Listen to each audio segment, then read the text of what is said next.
আসসালামু আলাইকুম ভিউয়ার্স, কেমন আছেন সবাই? ঘরে থাকা অল্প উপকরণ দিয়ে কিভাবে সফট একটা কেক বানিয়ে নিলাম সেই রেসিপিটা দেখার জন্য আমার পাশে থাকবেন।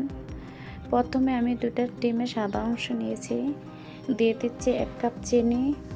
চিনিটা আমি অল্প করে দেব, দিয়ে হ্যান্ড উইচ দিয়ে ভালো করে মিক্স করে নেব। 5 মিনিট বিট করে নেব যাতে চিনিটা গলে যায়।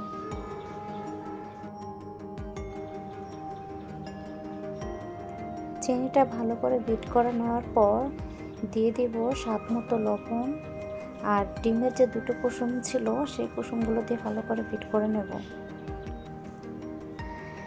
এখন দিয়ে দেব 1 চা চামচ বেকিং পাউডার, দিয়ে দেব ভ্যানিলা এসেন্সটা দিলে কেকের ফ্লেভারটা অনেক সুন্দর আসে। সবগুলো উপকরণ আমি এক এক করে দিয়ে দেব আর ভালো করে বিট করে নেব যাতে কেকের ব্যাটারটা অনেক সুন্দর হয়। এখন দিয়ে দিয়েছি 1 কাপ তেলটা দিয়ে আবারও বিট করে নেব।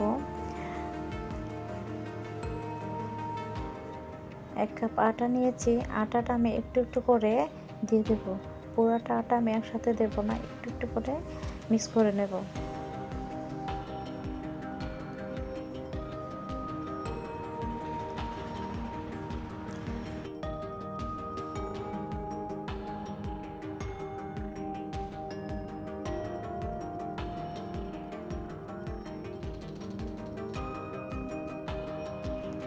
এখন দিয়ে দেব 1 টেবিল চামচ লিকুইড দুধ।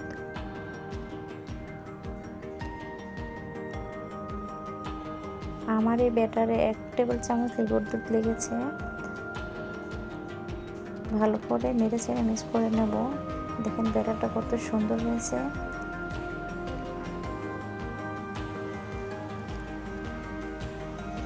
এখন রেস্টে রেখে দেবে কিছুক্ষণের জন্য। আমি একটা কেকের মোল্ড নিয়েছি, মোল্ডে তেল ব্রাশ করে এখন ব্যাটারটা ঢেলে নেব।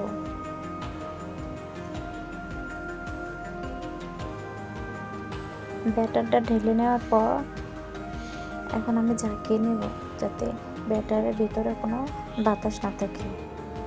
চুলায় একটা হাঁড়ি বসে দিয়েছি, ঢাকনা দিয়ে ডেকে 5 মিনিট গরম করে নিয়েছি। এখন আমি দিয়ে দেব কেকের মোল্ডটা, দিয়ে আবারও ঢাকনা দিয়ে ডেকে ভাপ দেব 40 মিনিটের জন্য।